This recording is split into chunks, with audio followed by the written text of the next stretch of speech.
छोड़कर, पुरानी दुनिया के सारे स्वभाव संस्कार को छोड़कर, सारे बंधनों को तोड़कर मैं उठ चला अपने घर में, निराकारी धाम में निराकार बनकर बन रहा हूँ निराधार उनके सन्मुख बैठकर। मन के सारे बंधन टूटते जा रहे हैं, 63 जन्म के सारे बंधन छूटते जा रहे हैं। मैं आत्मा स्वतंत्र हो रही और आह्वान करती हूँ स्वतंत्रता के सागर का।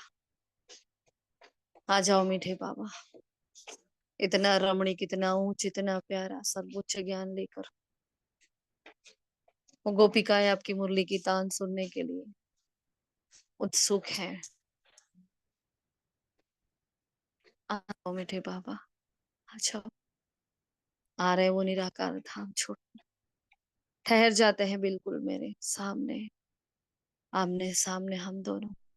5000 साल का इंतजार इस एक दृष्टि, एक सीन के लिए, माथे पर हाथ रखकर आदि रत्नों के दरबार के पीछे पीछ मैंने अन्हा सा गॉडली स्टूडेंट आज के महावाक्यों को संपूर्ण रीति धारण करो, उसका स्वरूप बनने के लिए विराजमान हूँ। शुक्रिया मीठे बाबा, शुक्रिया आप सभी परिश्तों का। ओम शांति, ओम शांति, ओम शांति। आज 30 सितंबर 24 के महावाक्य है, मंथ का लास्ट डे है आज। तो आज हम पूरे ही महीने का चार्ट देंगे बाबा को, जैसे हर बार देते हैं। और आज के महावाक्य बहुत ही पावरफुल। देखते हैं बाबा ने आज क्या कहा, कैसे अपनी बैटरी चार्ज करनी है। किसी बाबा ने बहुत हाईएस्ट युक्ति बताई है नर से नारायण बनने की। बाबा ने कहा अपनी घोट तो नशा चढ़े, है ना। तो बाबा ने यहाँ कहा है दूसरों को नहीं देखना है, हमें खुद को ही देखना है।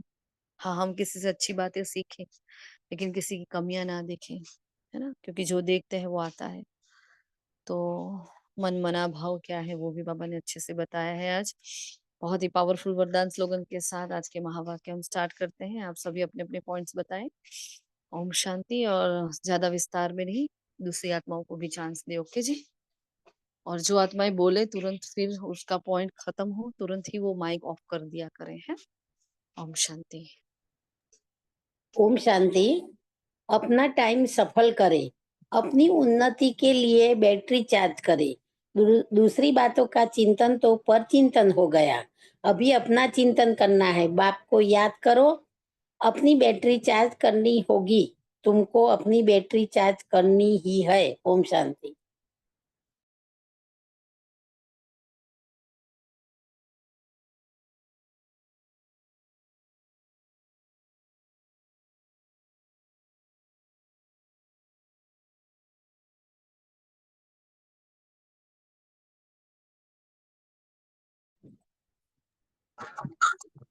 ओम शांति। बाबा हाईएस्ट पुरुषार्थ कराते हैं, जितना पुरुषार्थ करेंगे उतना बाबा ने कहा है कि फायदा है। बाबा होलसेल और रिटेल की भी बाबा ने बात की। होलसेल माना बाबा ने कहा है कि मन मना भव। बाबा ने कहा है कि नंबर 1 सब्जेक्ट है बाप को याद करना। और बाबा ने कहा है शंकर का भी कोई पार्ट नहीं है, ब्रह्मा विष्णु का पार्ट है। बाप ऐसा ओम शांति।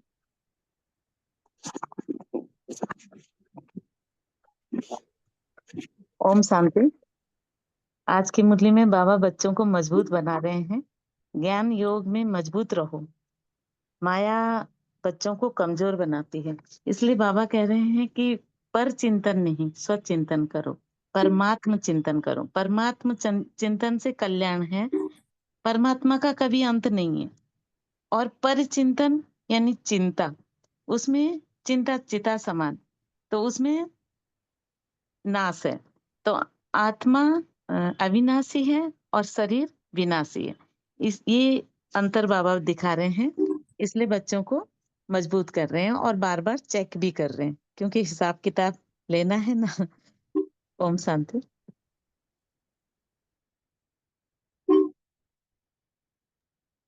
ओम शांति। बाबा कहते हैं नर से नारायण बनने के लिए अंत काल में एक बाप की ही याद रहे।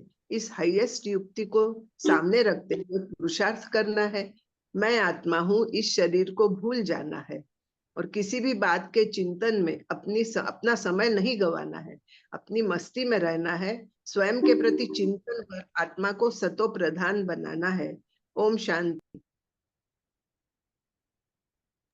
ओम शांति। आज बाबा ने क्वेश्चन में कहा कि ज्ञान 1 सेकंड का है, उसके बाद भी बाबा इतना क्यों हमें ज्ञान विस्तार से समझाते हैं? क्योंकि ज्ञान देने के बाद बच्चों में सुधार है या नहीं ये भी बाप देखते हैं, और फिर सुधारने के लिए ज्ञान भी देते ही रहते हैं। देखो, ज्ञान एक अलग है, एक तो हमारे कार्य व्यवहार में परिस्थितियों में जो ज्ञान बाबा देते हैं, और दूसरा ज्ञान जो बाबा का है 1 सेकंड का है, मुक्ति और जीवन मुक्ति का। तो बाबा को तो दोनों ही देना पड़ता है, क्योंकि हमें मीन्स के हर एक रीति से डील भी करनी है, अपने हिसाब किताब चुकतू करने हैं, परिस्थितियों के आगे लड़ना है। तो बहुत ज्यादा ज्ञान देते हैं, जिस कारण उन्हें ज्ञान सागर कहा जाता है। और अगर 1 सेकंड का मंत्र देकर चले जाए तो ज्ञान का सागर टाइटल भी नहीं। देखो बाबा कितना मीन्स हम वो क्यों ज्ञान का सागर है वो भी वो एक्सप्लेन कर रहे हैं। बाबा ने कहा कि दूसरी बातों में हमें अपना टाइम वेस्ट नहीं करना है, इससे तो क्यों ना अपना टाइम सफल करे, अपनी उन्नति के लिए हमारी बैटरी चार्ज करे। मीन्स बाबा योग के बारे में कह रहे हैं। और दूसरी बातों के परिचिंतन में हमें नहीं जाना है, अभी तो अपना चिंतन करना है, स्वचिंतन करना है। हम बाप को याद करें, वह भी जरूर पढ़ते होंगे, तो अपनी बैटरी चार्ज करनी है। कहा जाता है अपनी घोर तो नशा चढ़े, मीन्स ज्ञान का मनन चिंतन भी करना है। जी, ओम शांति।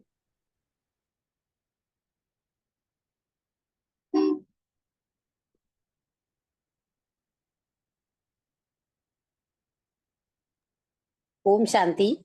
तुम सतो प्रधान थे, तुम्हारा बहुत ऊंच पद था, नीचे गिरे हुए हो। अब फिर पुरुषार्थ करो, मुझे याद करो तो विकर्म विनाश होंगे। मंजिल है ना, यह चिंतन करते करते सतो प्रधान बनेंगे। बाप को याद करेंगे तो पाप कटेंगे। नर से नारायण बनने की हाईएस्ट युक्ति है।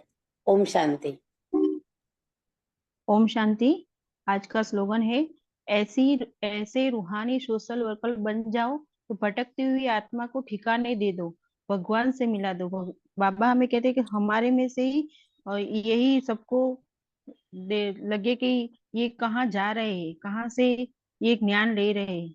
हमें देख कर ही उनको, जैसे जैसे लोग सोशल वर्कर बन के दूसरा कमाई कर रहे हैं, हमें रूहानी कमाई करनी है। ऐसा बाबा इस स्लोगन में आज हमें बता रहे हैं। ओम शांति।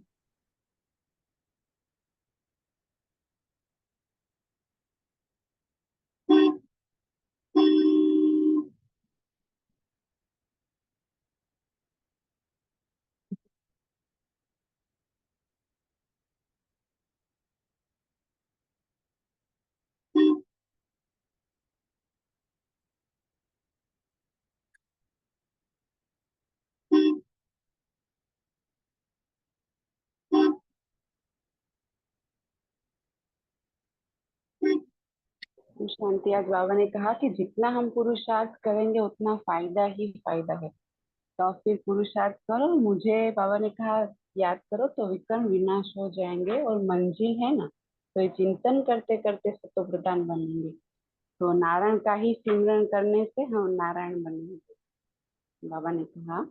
ओम शांति। ओम शांति। बाबा ने कहा कि जैसे लोग सबको पूछते रहते हैं, मुसलमानों को, पारसी आदि को, जो आए उनको पूजने लग पड़ते हैं, क्योंकि अपने धर्म और धर्म स्थापक को हम भूल गए हैं। बाबा ने कहा है कि और तो सब अपने अपने धर्म को जानते हैं, सबको मालूम है फलाना धर्म कब किसने स्थापन किया है, लेकिन बाकी सतयुग त्रेता की हिस्ट्री ज्योग्राफी का किसी को भी पता नहीं है। ओम शांति। ओम शांति। बाबा ने एक नई मीन्स बात कही कि होलसेल माना मन मना भाव। और बाकी तो बाबा कितना सारा ज्ञान हमें डिटेल में देते रहते हैं, पर जो विस्तार को, जो सार में समाने के एक शब्द जो कहते हैं ना, उससे कहते हैं मन मना।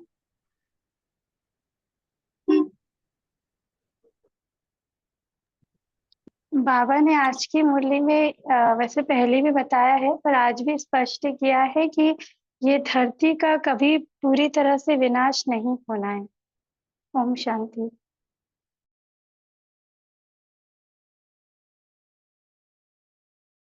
ओम शांति।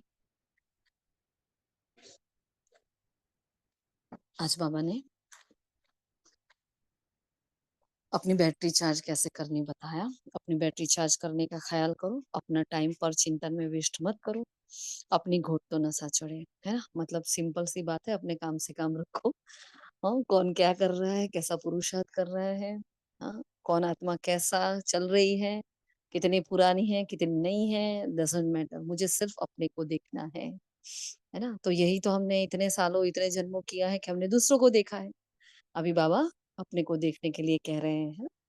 सॉरी, बीच में मेरा एक कॉल आ गया था। किसी का कोई प्रश्न तो नहीं है ना? अगर आपने कुछ कहा हो तो मैंने सुना नहीं है, सेंटर से फोन था तो उठाना पड़ा हमें। तो बाबा ने कहा ज्ञान 1 सेकंड का होते हुए भी क्यों बाबा को डिटेल में देना पड़ता है ये ज्ञान, है। क्योंकि ज्ञान देने के बाद बच्चों में सुधार हुआ है कि नहीं वो तो चेक करना पड़े ना भाई। डॉक्टर एक बार दवाई दे देते हैं तो फिर क्या वो एक बार दवाई देने के बाद कभी वापस नहीं बुलाते? कितनी बार हमें सिटिंग्स लेनी पड़ती है, जाना पड़ता है ना, उनको इन्फॉर्म करना पड़ता है, भी रिपोर्ट निकालने पड़ते हैं, रिपोर्ट्स भी बार बार दिखाने पड़ते, होता है कि नहीं। तो ये तो अविनाशी सर्जन है और 63 जन्म का किचरा निकालने आया है। कितनी बीमारियां लगी हैं जिसकी कोई सीमा ही नहीं। अब बाबा एक बार ऐसे ज्ञान देकर चला जाएगा तो कैसे चलेगा। हाँ, इसलिए बाबा क्या कहता है, क्योंकि और सिर्फ वो टीचर थोड़ी है, वो तो बाप है, सदगुरु है, वो तो माई बाप है हमारा, वो तो दोस्त है, वो तो मेरा सब कुछ है। वो कैसे मुझे ऐसे अकेले छोड़कर जा सकता है ना। इसलिए बाबा सदा हमारे साथ रहता है संगम पर, है ना। बाबा ने कहा सुधारने के लिए ज्ञान देते ही रहते हैं, सारे बीज और झाड़ का ज्ञान देते हैं, जिस कारण उन्हें ज्ञान का सागर कहा जाता है। तो जब नए नए थे तो हमें ये होता था, अरे रोज क्यों जाना है, यही ऐसा होता है कि रोज जाना हो। लेकिन ऐसा नहीं है, फिर हमें समझ में आया कि रोज जाना बहुत जरूरी है। अगर रोज सुबह अमृत वेला करने के बाद ज्ञान से बैटरी चार्ज नहीं होगी, क्योंकि बैटरी हमारी दोनों ही तरह से चार्ज होती है। ऐसा नहीं है सिर्फ योग करने से बैटरी चार्ज रहेगी, नहीं। अगर ज्ञान का उसके अंदर रंग नहीं भरते ना, ज्ञान नहीं है तो योग कुछ भी नहीं है। वो एक छलावा है, मात्र मात्र छलावा है। कोई बोले कि मुझे मुरली में पता नहीं चलता या मुझे मुरली में इंटरेस्ट नहीं है और मेरा योग बहुत पावरफुल लगता है, तो वो अपने आप को छल रही है आत्मा। हाँ, वो उसका दम्भ है, उसका खुद को ही वो बेवकूफ बना रही है ना।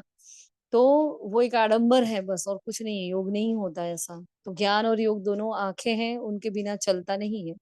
हाँ, नदी के दो किनारे हैं तो उसके बिना चले नहीं। बाबा ने कहा अगर 1 सेकंड में ही मैं ज्ञान का मंत्र देकर चला जाऊंगा तो ज्ञान का सागर टाइटल कैसे होगा। सागर मतलब सागर है ना, वो अथाह है, अनंत है। हाँ, और एक पॉइंट देकर यार 1 सेकंड में ज्ञान देकर क्या करेगा फिर बाबा। तो बहुत इंपॉर्टेंट बाबा ने बात बताई। बाबा ने आज पूरे ही 84 लाख जन्म जो बोल रहे हैं और 84 जन्म, वो पूरा ही भेद अच्छे से समझाया। जो रूटीन का था तो हमने लिखा नहीं है। बाबा ने आज कहा है भक्ति मार्ग में जड़ की भक्ति करते हैं, और तुम जानते हो ये चैतन्य है ना, जो परम धाम में रहते हैं। भक्त ये नहीं समझते हैं कि जो चैतन्य थे अब जड़ में है, तो अब वो कहाँ गए। हाँ, जरूर पुनर्जन्म लेकर नीचे आए होंगे। मतलब जिन देवी देवताओं की वो पूजा कर रहे हैं वो कहाँ गए, वो कहाँ से आए थे, वो ऐसे क्यों बने, कोई प्रश्न ही नहीं उठता भक्तों की। देखो हम भी थे तो हमें कहाँ कभी ऐसा प्रश्न उठा क्या? नहीं, कभी नहीं उठा कि हाँ कहाँ है ये देवी देवता, कौन है, क्यों मैं उनकी ही पूजा कर रही हूँ, क्यों यही मेरे कुल देवी है, कुछ भी पता था क्या? और बाबा ने कितने सारे अपने पूज्य स्वरूप के भेद खोले हैं, तो वंडर वंडर लगता है कि वाह कितनी बड़ी बातें हैं, है ना। तो मतलब ज्ञान के सागर के ज्ञान से इतना प्यार हो जाता है, इतना इंटरेस्ट लगता है ना, कि बस पढ़ते जाएं सुनते जाएं, पढ़ते जाएं सुनते जाएं, है ना। बाबा ने कहा अपनी उन्नति के लिए बैटरी चार्ज कर, दूसरी बातों का चिंतन को अगर किया तो पर चिंतन हुआ। तुम सतो प्रधान थे तो तुम्हारा बहुत उच्च पद था, अब फिर से प्राप्त करने के लिए पुरुषार्थ करो। हाँ, और पुरुषार्थ क्या कहा, बस मुझे याद करो। चिंतन करते करते सतोप्रधान बन जाएंगे। देखो क्या कहा, चिंतन करते करते, योग करते करते, याद करते करते नहीं बोला, है ना। चिंतन करते करते सतोप्रधान बन जाएंगे, नारायण का चिंतन करते करते ऐसे बन जाएंगे। है तो ये बाबा ने आज नवीन शब्दों में ये बातें बताई है। बाबा बताते हैं लेकिन आज नवीन रीति से बाबा ने बताया है ना। हाँ, नर से नारायण बनने के लिए क्या करना है, तो नारायण का चिंतन करना है ना। मतलब क्या, नारायण का चिंतन मतलब क्या, कौन बताएगा? मतलब शिव बाबा को याद करना। बार नहीं बार रे, सतयुग को नारायण याद करना, बार नारायण बार शिव बाबा थोड़ी है। बार हाँ बार दीदी। सतयुग को याद करना, बार बार नारायण जैसा बनना माना बार बार सतयुग को याद करना। और बार कोई? बार देवी स्वरूप को याद करना। Very good. और कोई? दीदी हमारे नारायण जो का चिंतन। व्यवसायिक गुरु है उसको याद करेंगे तो हम उनके ओम शांति। कल भी था ना कि लक्ष्य से लक्षण से लक्ष्य, ऐसा उस कल भी हेडिंग में था ना। हम्म, जी सुशीला जैसे बिल्कुल। हम जिसको याद करते हैं वैसे हम उस जैसा बनते हैं, जिससे कनेक्ट होते हैं तो उससे उस जैसे गुण आते हैं हमारे में। तो उसको जैसे नारायण को याद करेंगे तो उसमें कैसे कलाएं हैं, कैसे वो संपूर्ण है, कैसे वो उसका गायन, तो वो धीरे धीरे हमारे में आता जाए। ओम शांति। देखो नारायण नारायण, यानी सॉरी बोलो। चैतन्य स्वरूप ना, उसकी याद दिलाएगा, जो संपूर्ण चैतन्य स्वरूप। और मूर्तियां तो क्या कहें नारायण सॉरी की मूर्तियां भी होती है, कोई बात नहीं, मैं समझ गई आपका पॉइंट। दीदी मैं नारायण ना मतलब क्या है? काम भी करने में लगी हूँ जरा, सॉरी। हाँ कोई बात नहीं, है ना। तो डिस्कस होता है तो स्पष्ट हो जाता है हर बात। यहाँ बाबा ने कहा नारायण का चिंतन करते करते ऐसे बन जाएंगे, मतलब सतयुग में हर आत्मा, हर नर नारायण और हर नारी श्री लक्ष्मी होगी। तो मैं भी तो आत्मा नारायण या लक्ष्मी बनूंगी कि नहीं बनूंगी? तो मुझे स्वचिंतन करना है। नारायण मतलब दादा लेखराज की, ब्रह्मा बाबा की आत्मा की बात नहीं कर रहे हैं बाबा। बाबा अपने खुद की बात कर रहे हैं, स्व का दर्शन। जो बाबा रोज स्वदर्शन चक्रधारी कहते हैं, आज बाबा ने उस बात को घुमा के नई बात से, नई रीति से कहा कि नारायण का चिंतन मतलब मैं आत्मा श्री नारायण के, श्री लक्ष्मी के स्वरूप में थी। बाबा ने कहा ना तुम ही थे, तुम सतो प्रधान थे। बाबा ने थप्पा लगा दिया। अब मुझे देखना है, मैं सतो प्रधान थी, मैं ही नारायण थी, मैं ही लक्ष्मी थी। तो मैं कितनी ऊंच थी, मेरे में हर गुण संपन्नता थी, मेरे में सारी शक्तियां थी, मैं नंबर 1 में थी। मतलब क्या करना है, अपना सुदर्शन चक्र ऐसे घुमाना है ना। इसलिए क्या करो, बार बार सुदर्शन चक्र फिराते रहो, बार बार सुदर्शन। इसलिए बाबा ने रोज का एक महामंत्र, बाबा क्या कहते हैं, बाप और वर्षे को याद करो, बाप और वर्षे को याद करो, बाप और वर्षे को। क्यों कहता है वर्षा? व्हाट मीन्स वर्षा? हाँ मतलब प्रॉपर्टी, सत्युग नहीं। वर्षा मीन्स मेरा वो आदि स्वरूप। सोचो तो सही कि कितना वंडरफुल। चलो हम पद भी नहीं सोचते ना, लेकिन वो सोचो कि मैं सतयुग में सूर्यवंशी घराने में, मेरा हाईएस्ट वो जन्म होगा 84 जन्मों में से। तो कितना पावरफुल वो जन्म होगा ना। चाहे सपोज पद कोई भी हो, लेकिन मेरा तो 84 जन्मों में सबसे श्रेष्ठ जन्म वो होगा ना। हाँ, कितनी मैं हाईएस्ट आत्मा और कितना मुझे अथाह सुख मिलेगा। तो वो मैं नारायण, मैं लक्ष्मी, है ना, मैं श्री लक्ष्मी और मैं ही श्री नारायण, और मुझे अपना चिंतन करना है। कहा ना आगे कि पर चिंतन नहीं करना, किसी और के बारे में नहीं सोचना है। इसलिए बाबा कह रहे हैं नारायण का चिंतन करते करते ऐसे बन जाएंगे, है ना। अंतकाल जो नारायण सिमरे, है ना, तो वही स्वदर्शन चक्र अंतकाल हमें सिमरना है। तो एक तो नहीं बनेगा नारायण, है ना। देखो बाबा यहाँ स्पष्ट भी कर रहे हैं, तुरंत बाबा ने दूसरी लाइन में स्पष्ट किया, कोई एक तो थोड़ी बनेगा, सब नारायण बनेंगे, सारी डिनाइस्टी होगी। अब नारायण का बच्चा क्या होगा भाई? सॉरी, नारायण नहीं कहना चाहिए, श्री नारायण। बाबा का तो बच्चा इसलिए वो नारायण कहते हैं, लेकिन हमें श्री नारायण श्री लक्ष्मी ही कहना है। हाँ, तो श्री नारायण की डिनास्टी होगी ना भाई, उनके बच्चे उनके जैसे ही तो होंगे।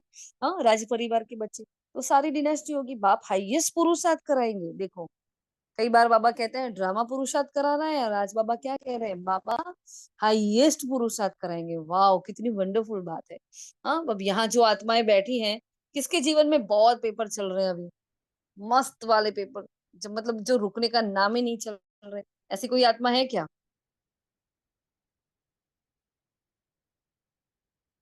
कोई भी नहीं। दीदी मैं मैं अपनी बात कर रही हूँ, जब नहीं से मैं कोई नहीं। इसमें आई हूँ अभी ये है ना पूनम बेन।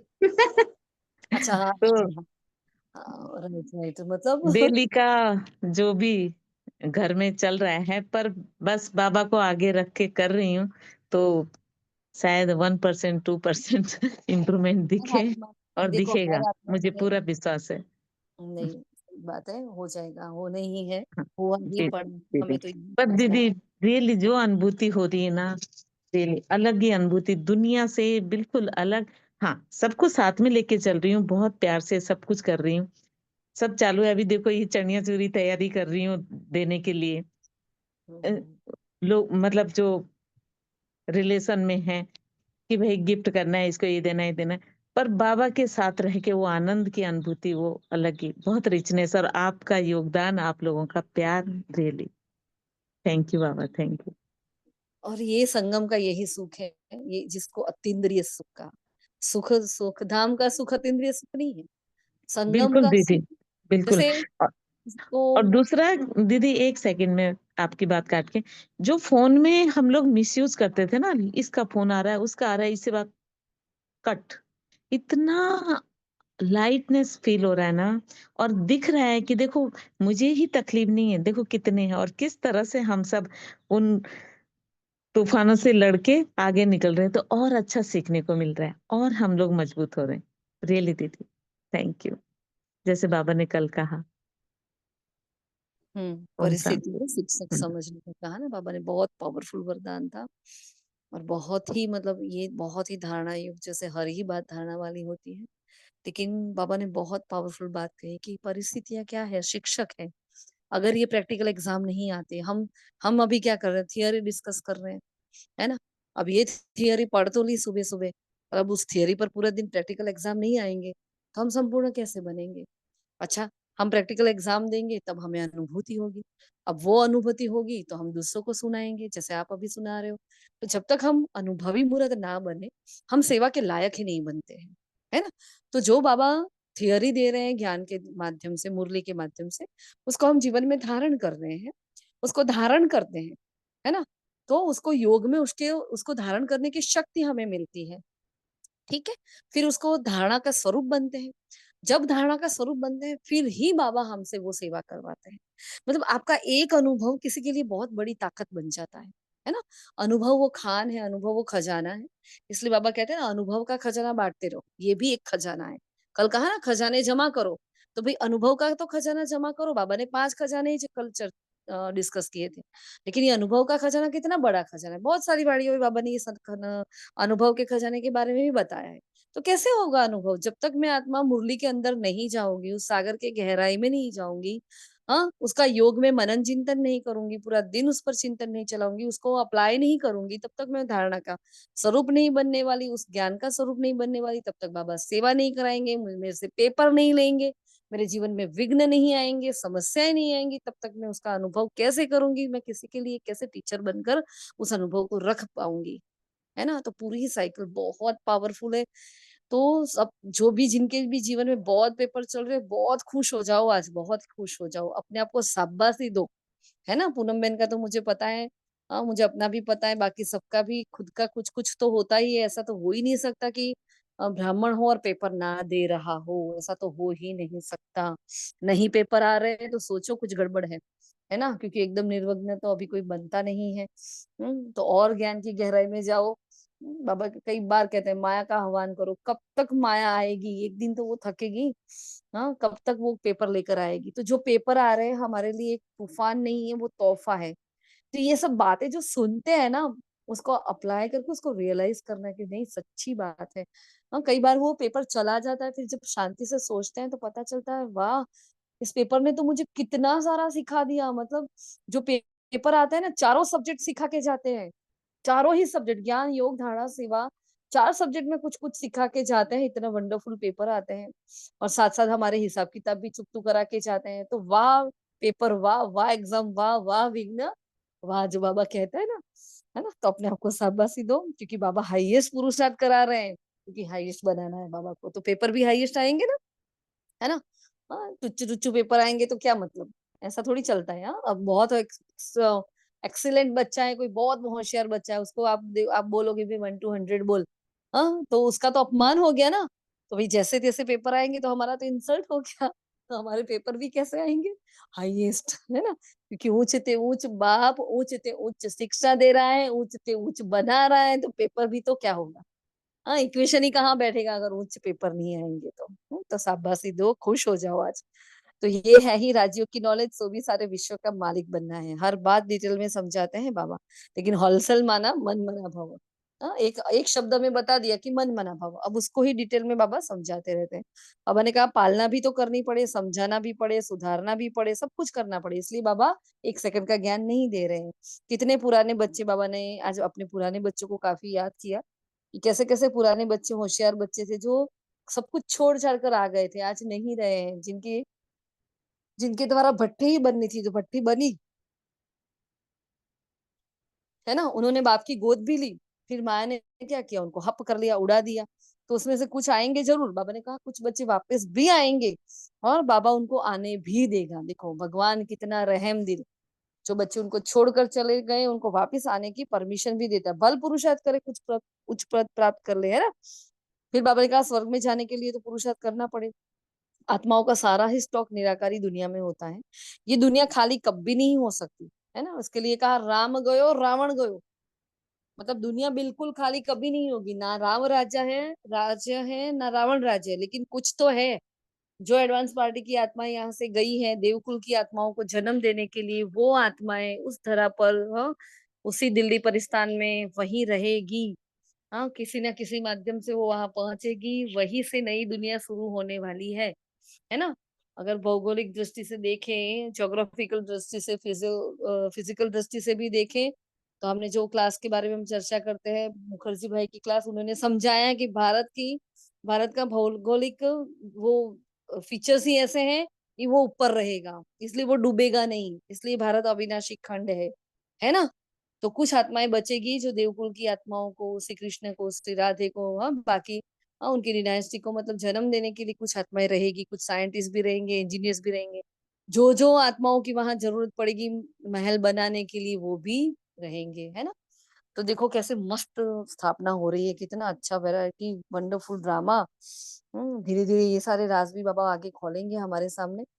फिर बाबा ने कहा मूल बात नंबर 1 सब्जेक्ट है बाप को याद करना, इसमें ही मेहनत है, इस पर ही सारा मदार है।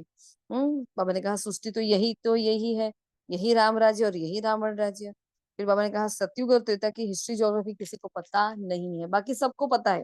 हर धर्म आता है तो हर धर्म की आत्माओं को अपने स्थापक के बारे में पता है, कब से वो धर्म स्थापित हुआ वो पता है, लेकिन उनको ये नहीं पता कि सतयुग और त्रेता, है ना, इन दोनों में सूर्यवंशी चंद्रवंशी घराने की स्थापना कैसी हुई, तो वो हिस्ट्री ज्योग्राफी किसी को पता नहीं है बाबा ने। हाँ, फिर सूक्ष्म वतन को याद किया बाबा ने कि वहां क्या होता है, हड्डी मांस का पुतला नहीं होता। तो तुम बच्चों को ऐसा सूक्ष्म वतनवासी फरिश्ता बनना है। डायरेक्शन देने वाले पर भी आ जाता है, भी बाबा जब चर्चा कर रहे थे भी, हाँ, जो किसी को डायरेक्शन देता है, सपोज टीचर सिखाता है, तो सबसे पहले रिस्पॉन्सिबल कौन बन जाता है, टीचर बनता है। फिर जहाँ ब्रह्मा विष्णु और शंकर की बात हो रही थी, तो बाबा ने कहा शंकर को बाबा हिंसा की डायरेक्शन नहीं देते। कहते हैं ना कि शंकर ने तीसरी आंख खोली और विनाश हो गया, तो ऐसे कोई तीसरी आंख खोलने से विनाश थोड़ी होता है, बाबा ये कह रहे हैं, है ना। वो ज्ञान का हमारा तीसरा नेत्र होता है और विनाश हो जाता है। तो यही बाबा ने कहा कि ये सारी कहानियां लिख दी है, शास्त्र ऐसे ही बन गए हैं, सब कपोड़े ही कपोड़े हैं। तो किसी भी बात के चिंतन में अपना समय नहीं गंवाना, किसी और की बात की कोई भी, किसी की और के बारे में सोच कर अपना समय नहीं गंवाना है, अपनी मस्ती में मस्त रहना है, स्वयं के प्रति चिंतन कर आत्मा को सत्व प्रधान बनाना है। ये धारणा के लिए मुख्य सार में था कि नर से नारायण बनने के लिए अंत काल में एक बाप की ही याद रहे। इस हाईएस्ट युक्ति को सामने रखते हुए पुरुषार्थ करना है, मैं आत्मा हूँ और शरीर को भूल जाना है। फिर बाबा ने कहा था श्री राम की आत्मा के बारे में थोड़ी चर्चा की बाबा ने, कि वो यहाँ इम्तिहान में नापास होती है। पता है ना, श्री राम मतलब धनुष और बाण दिखाते हैं उनका, क्यों ऐसा दिखाते हैं, मतलब वो आत्मा अंतिम क्षण तक युद्ध करती करती अपना देह त्याग करती है, तो बाबा के ही वो बच्चे हैं। हाँ, और देखो श्री राम की कितनी पूजा है, कितनी महिमा है। जो आत्मा फेल हो चुकी है 1250 साल, वो देखती ही नहीं है सृष्टि का। सोचो, जो त्रेता युग में आती है, त्रुटि वाले युग में आती है, उस आत्मा की इतनी महिमा, इतनी पूजा, तो जो सूर्यवंशी घराने में आएंगे उसकी कितनी पूजा और महिमा होगी। कितनी वंडरफुल बात, हमें बहुत ही वंडरफुल लगता है जब भी हम श्री राम के बारे में सुनते हैं, तो बहुत ही कि कैसी वो आत्मा होगी जिसने सब कुछ किया होगा, लेकिन अंतिम क्षण उसको बाप की याद नहीं होगी और वो फेल हो जाएगी, है ना। तो उसको इतनी महिमा आज भी इसकी हो रही, इतनी पूजा हो रही है आज, है ना। और देखो उनकी मूर्तियां भी कैसी बनी, अभी रामलला की मूर्ति बनी, कैसी बनी? ब्लैक। अब कैसे सोचा होगा उनको ब्लैक मूर्ति बनाने का, है ना? तो ये भी बहुत बहुत ही मतलब उनको टच कराने वाला देखो ड्रामा है, बाबा है। तो बाबा ने कहा श्री राम की आत्मा यहाँ इम्तिहान में नापास होती है, यहाँ ही पुरुषार्थ करते रहते हैं। इतना नाम बाला है राम का, तो जरूर वो आएंगे। नॉलेज भी उनको लेनी पड़ेगी, जो मालूम ना था ना, तो उन बातों को छोड़ देना। अच्छा, अब इन सब में बाबा ने बोला बहुत जास्ती पढ़ो नहीं, जो नहीं मालूम है उसको छोड़ दो। बाबा अपने आप मुरली में वो बताता जाता है, देखो एक एक रहस्य खोलते हैं ना बाबा, और कई रहस्य बाबा ने खोल दिए, लेकिन हमारी बुद्धि इतनी तमो प्रधान थी, जो हम उस रहस्य को समझ नहीं पाए थे। अब जब रिवाइज कोर्स चल रहा है या ऐसे डिस्कस हो रहा है, तो बहुत सारी बातें हमारी बुद्धि में पहले जो नहीं थी, है ना, कुछ आत्माएं ऐसी होगी क्योंकि 5-5 साल में ये साकार वाणियां रिपीट होती है ना। तो ऐसा ऐसी कितनी सारी आत्माएं जो 5 साल 15 साल 20 साल से चल रही है, लेकिन बहुत सारी बातें उनकी अभी क्लियर हो रही है। क्यों? क्योंकि अभी बुद्धि का ताला और खुला है, अभी समझदार और बने हैं, अभी बुद्धि और विशाल बनी है, अभी धारणा में वो आगे बढ़ रहे हैं। तो बुद्धि खुल रही है, बुद्धि पवित्र हो रही है, तो बहुत अच्छे ज्ञान से गहराई से ज्ञान को समझ सकती है ना। तो बाबा ने कहा इसमें भी टाइम वेस्ट नहीं करो, क्यों ना अपना टाइम सफल कर ले, है ना। फिर वरदान दिया, दाता की देन को स्मृति में रख, सर्व लगाव से मुक्त रहने वाले आकर्षण मुक्त भव। उससे पहले बाबा ने एक बात बताई थी कि मैं जो हूँ जैसा हूँ, कोई विरला ही कोटों में कोई मुझे जान सकते हैं। फिर हम्म तो कई कहते हैं, कई बच्चे ऐसे कहते हैं कि इनमें जरा भी लगाव नहीं है मेरा, परंतु उनका यह गुण बहुत अच्छा है, ये इनमें सेवा की विशेषता बहुत अच्छी है। लेकिन किसी व्यक्ति वैभव की तरफ बार बार संकल्प जाना भी आकर्षण है ना। कोई व्यक्ति आपको पुरुषार्थ में बहुत हेल्प कर रही है सपोज, तो क्या होगा, फिर वो व्यक्ति ही पूरी दिन याद आती रहेगी। अच्छा इनसे पूछे, जीवन में कोई प्रश्न आएगा तो कौन याद आएगा? वो आत्मा याद आएगी। लेकिन उस आत्मा को ऐसा ज्ञानी योगी बनाने वाला कौन, उसके अंदर ये विशेषता भरने वाला कौन? बाबा है। तो बाबा को साइड में रखकर फिर किसी आत्मा को फोन लगा लेते हैं, ये नहीं होना चाहिए, है ना। हम सब एक दूसरे के मददगार है, सहयोगी हैं, लेकिन किसी भी, हमने कहा ना, किसी की भी नाम रूप में नहीं फंसना है। कोई एक निमित्त आत्मा नहीं कर रही कुछ, बाबा करण करावनहार है, वही करा रहा है ना। तो पहले बाबा को वो प्रश्न पूछना है, जीवन में कोई परिस्थिति आती है तो बाबा सपोज उस आत्मा के द्वारा आपको टच कराएगी। हम्म, ऐसा हो सकता है ना। तो लेकिन किसी व्यक्ति वैभव की तरफ बार बार संकल्प जाना भी आकर्षण है। किसी की भी विशेषता को देखते, गुणों को व सेवा को देखते दाता को नहीं भूलो, ये दाता की देन है। ये स्मृति हाँ लगाव से मुक्त, आकर्षण मुक्त बना देगी। किसी पर भी प्रभावित नहीं होंगे। अब प्रभाव दो प्रकार के होते हैं, एक किसी ने हमारे साथ बहुत गलत किया, है ना, तो उसके प्रति भी हमारे संकल्प जाते हैं। हाँ, और एक होता है कि किसी ने हमें बहुत अच्छा योगदान दिया, मतलब बहुत सहयोग दिया, उसके प्रति भी हमारे संकल्प जाते हैं। तो दोनों प्रकार के, एक नेगेटिव प्रभाव भी होता है, एक पॉजिटिव प्रभाव भी होता है ना। ये आकर्षण प्रभाव मतलब ऐसा थोड़ी है कि किसी के प्रति हम आकर्षित हो रहे हैं, ये नहीं। किसी ने जरा सा हमारा गलत कर दिया, पूरा दिन हम उसका चिंतन चला रहे हैं, पूरा दिन उस आत्मा के बारे में सोच रहे हैं, अरे इतने साल से ज्ञान में है, उन्होंने मेरे साथ ऐसा कर दिया, उसने ऐसा बोला, उसने मेरे को नहीं पूछा, उसने दूसरी आत्मा को बोल दिया, अरे ये अरे वो, तो कितना कुछ सोच लेते हैं हम। तो ये क्या है, ये पर चिंतन क्या है, पतन की जड़ है। इसलिए बाबा ने कहा ना, वो सोचना ही नहीं है, ये भी आकर्षण है और ये भी नेगेटिव प्रभाव है, जो हमारे संकल्पों को खा रहा है। और संकल्प हमारा सर्वश्रेष्ठ खजाना है। तो संकल्प को खाने नहीं देना, और संकल्प को ऐसे वेस्ट में जाने नहीं देना है। इससे बोझ बढ़ता है बहुत ही। बाबा ने कहा स्लोगन, ऐसे रूहानी सोशल वर्कर बनो जो भटकती हुई आत्मा को ठिकाना दे दो, भगवान से मिला दो। तो यह बाबा क्या कहना चाहते हैं, इस स्लोगन से बाबा ये कहना चाहते हैं कि सबको हमें बाप का परिचय देना है, जितना हो सके हर बच्चे को बाबा का ना ज्ञान देना है, बाबा तक पहुंचाना है, बाबा के घर तक पहुंचाना है ना। ये भटकती हुई आत्मा मतलब वो एविल सोल की बात नहीं हो रही, ये वो भटकती आत्मा है जो भगवान को ढूंढने के लिए दर दर ठोकरे खा रही है, तीर्थ करने जा रही है, हवन कर रही है, पूजा पाठ कर रही है, फिर मंदिरों में जा रही है, नहीं हो रहा है ज्योतिष के पास जा रही है, भोग के पास जा रही है, मतलब अपने जीवन में बहुत परेशान है और भगवान को ढूंढते ना जाने किधर किधर फंस रही है आत्माएं। इसलिए बाबा ने कहा वो भटकती आत्माओं को, है ना, ठिकाना दे दो, उनको भगवान से मिला दो। इतनी पावरफुल, देखो कितनी उच्च सेवा भगवान हमसे करवा रहा है। किसी की ताकत है कि बाप का परिचय किसी को दे सके? नहीं। ये सिर्फ हमारा ही हमारा काम है ना। फिर अव्यक्त इशारा है, इच्छा मात्रम अविद्या स्थिति फरिश्ता जीवन की विशेषता है। बहुत पावरफुल इच्छा मात्रम अविद्या का ये लास्ट अंतिम इस महीने का अंतिम अव्यक्त इशारा है, लेकिन हर इशारा ही बहुत पावरफुल है। तो यही फरिश्ता जीवन की विशेषता है।